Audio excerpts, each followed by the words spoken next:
안녕하십니까, 강시엽 변호사입니다. 민경 의원이 페이스북에 글을 올렸는데요. 또 충격적인 글입니다.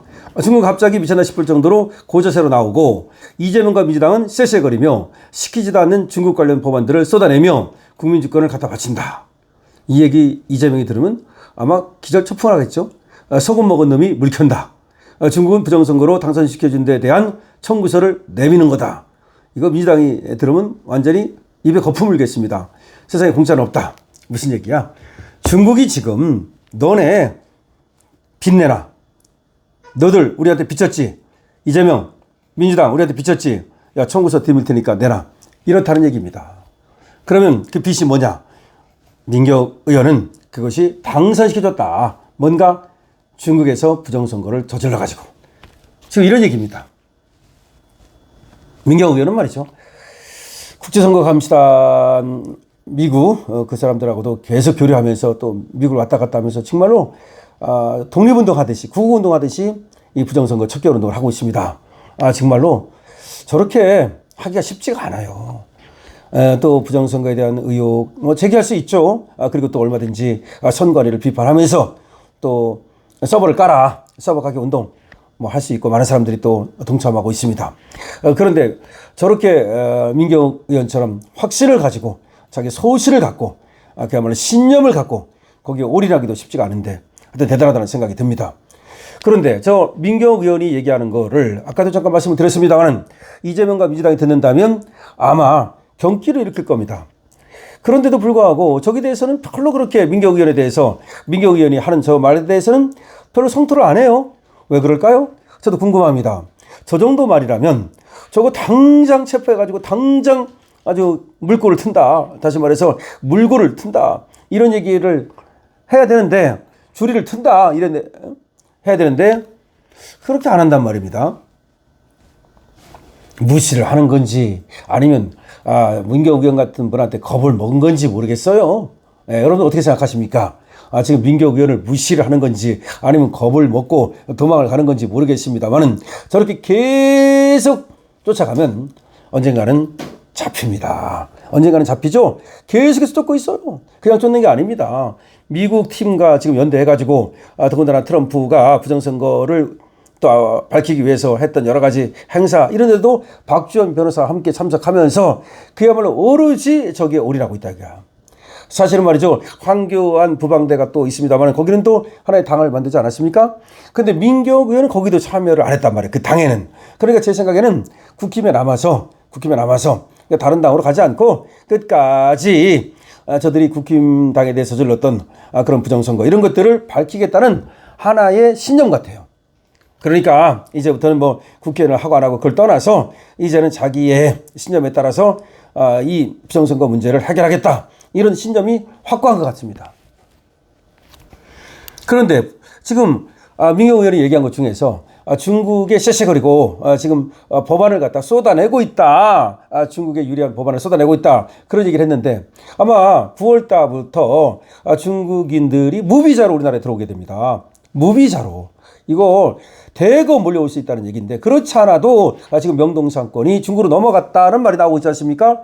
중국인들이 말이죠. 건물 하나를 통째로 사거나 또는 통째로 빌려가지고 거기에다가 중국 식당이라든지 중국풍의 그런 어떤 여러 가지 가게 이런 것들을 넣어놓고 오로지 중국에서 오는 사람들을 상대로 장사하겠다. 이렇게 한다는 겁니다.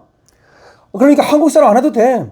완전히 그러니까 명동 일대가 어쩌면 잘못하다가는 중국 사람들이 소위 거기에 나오는 건물 아도쳐가지고 그냥 거기에다가 중국 차이나타운을 세울 수가 있다. 그런데 차이나타운이라고 해서 없으리라는 법은 없지만 명동이 어떤 곳입니까? 그리고 우리의 지금 종로라든지 강남이라든지 이런 아주 중요한 곳마다 중국인들이 점령을 한다면 그러면 우리나라가 이게 우리나라 맞아요? 우리나라가 아니라 쟤들 나라 되는 거 아니야? 대한민국이 우리나라 되는 게 아니라 쟤들 나라 되는 거 아니냐 이런 우려가 쏟아지고 있습니다. 사실은 중국의 세계화 전략 중에 하나가 그 일본도 지금 중국인들이 와서 그렇게 부동산을 사들이고 핵심으로 파고든다는 얘기가 있어요. 그런데 우리는 더 하죠. 일본은 그래도 중국인들이 그렇게 파고들기가 쉽지 않은 그런 여러 가지가 있습니다만 우리는 또 너무나 중국에 대해서 쉐쉐하고, 그리고 또 중국에 대해서는 모든 문을 열어주고, 중국 친화적이고, 그러다 보니까 중국 사람들이 여기 와가지고 뭐 내 나라인 것처럼, 중국 사람들이 우리나라인 것처럼 여기서 그렇게 활개를 친단 말이죠. 지금도 엄청나게 활개를 치면서 수많은 중국인들이 와서 우리의 일자리를 빼앗고, 우리의 집을 빼앗고, 우리의 또 지금 명동을 빼앗고 있는데, 저렇게 9월에 무비자 입국이 되면 제주도가 사실상 중국인들에 의해서 완전히 점령당했듯이 서울의 한복판도 점령을 당하는 것이 아니냐라는 그런 우려가 나오고 있는 겁니다. 지금 그래서 이 무비자 이것도 그렇고, 또 하나 왜 중국인들한테 쎄쎄한다고 지금 민경욱 의원이 저렇게 얘기를 하느냐. 아무래도 이 서해 공정 이거를 막지 못하고 있어요. 여기에 대해서 이재명이 뭐라고 얘기해야 되는 거 아닙니까? 아니면 민주당 당 차원에서 정청래가 뭐라고 얘기해야 되는 거 아닙니까? 당 대표가 안 합니다. 외교부 장관이 뭐라고 얘기했다가 그것도 또 중국이 또 뭐라고 할까봐 스스로 그걸 갖다 해명을 하지를 않나. 아니, 해명할 게 뭐 있습니까? 왜 서해에 이렇게 니들이 구조물을 만들고 자기 앞바다 만드느냐. 거기가 지금 니네 땅 아니지 않냐. 그게 공동 그런 수역인데 왜 니네 땅처럼 그렇게 해서 우리가 거기를 사용할 수 없게 만드느냐. 이건 국제법 위반이다. 그런 말을 왜 못합니까? 결국은 중국의 눈치만 보고 있다가 문재인도 중국은 큰 나라라고 하면서 쎄쎄하더니, 또 이재명도 이재명은 자기 입으로 쎄쎄하면 어떠냐. 또 이렇게 얘기를 했습니다. 쎄쎄하면 어떠냐. 그리고 말이죠. 만약에 중국과 대만이 전쟁이 붙었을 때 과연 우리가 대만을 도와줄 것이냐, 미국을 도와서 대만을 도와줄 것이냐 라는 것에 대해서도 얘기를 안 하고 말이죠. 외계인이 지구에 쳐들어오면 그때 가서 얘기하겠다라는 그런 식으로 도망을 가고 피해가는 등 아주 정말로 중국에 대해서만은 어떻게 그렇게 굴종을 하는지 이해할 수 없다는 얘기가 나오고 있습니다. 그런데 문제는 말이죠. 중국에 대한 이런 태도가 미국을 분노케 하고 있다는 겁니다. 미국에서는 저번에도 이 미국의 주요 인사들이 말하지 않습니까? 양다리 걸치지 말라. 양다리 걸치지 말라. 배가 이쪽에 있고 저쪽에 있으면 한 다리는 이쪽 배에 놓고 한 다리는 저쪽 배에 놓고 그러지 말라라고 아주 구체적인 예를 들어서까지도 그렇게 얘기를 하고 있단 말이에요. 양다리 걸치지 말라. 그 다음에 또 윤석열 대통령을 갖다가 지금 민주당에서 또 이재명이 저렇게 압박하고 또 저렇게 인권을 갖다가 상당히 침해하는 거, 이런 거에 대해서도 이게 결국은 중국 잘 보이려고 하는 거 아니냐. 이런 얘기가 지금 나오고 있는 겁니다. 그런 차에 민경욱 의원은 중국에 대해서 지금 이재명이 빚을 졌다. 그래서 중국이 빚 갚으라고 청구서를 내밀었고, 그 빚 갚느냐고 중국에 대해서는 쎄쎄하고 할 말도 못하고 중국인들이 사실상 바라는 그런 법들을 마구 쏟아내고 있다라고 얘기하고 있는 겁니다. 심지어 무슨 얘기가 나오느냐면요. 양국법 있죠. 양국법이 이게 농사 많이 짓게 하려는 거 아닙니까? 그러니까 쌀을 갖다 농사 많이 졌을 때 쌀을 다 사주겠다 이런 거예요. 이게 사실은 말이죠. 중국인들을 위한 법이라는 그런 얘기까지 나옵니다. 무슨 말이냐. 시골에 가면 우리 청년들은 없잖아요. 그럼 농사 누가 져요? 노인네들이 농사를 못 지니까 외국에서 일하러 들어온단 말이야. 중국 조선족도 들어오고 물론 베트남도 오지만 이 사람들이 와서 농사를 지면, 그리고 더군다나 쌀을 다 사주면은, 그러면 이 시골의 노인네들 어떻게 하겠습니까? 외국인들 막 들여다가 그러면 싹 만들 거 아니야. 그러면 중국인들이 막 들어와 가지고서 우리 시골에 가가지고서 다 농사 짓고 막.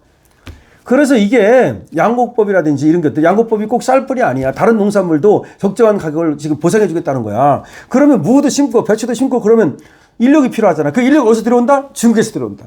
결국 중국인들 천지가 될 것이다. 지방이, 농촌이 먼저 중국인들에 의해서 점령당할 것이다. 원래 모택동이가 말이죠. 정권을 잡을 때 어떻게 했습니까? 먼저 농촌을 점령했죠. 농촌을 점령했습니다. 그래서 대한민국의 농촌을 점령하기에 들어갔다. 이런 충격적인 얘기까지 나옵니다. 여러분들 어떻게 생각하십니까? 여러분들의 의견을 댓글로 달아주시기 바랍니다. 지금 나라를 사랑하는 방법은 지금 강신업 TV 많이 알려서 여러분들이, 많은 분들이 이런 사실을 알도록 해야 됩니다. 여러분 구독해 주시고요. 공유해 주시고요. 그리고 좋아요를 눌러주시기 바랍니다. 강신업 TV입니다.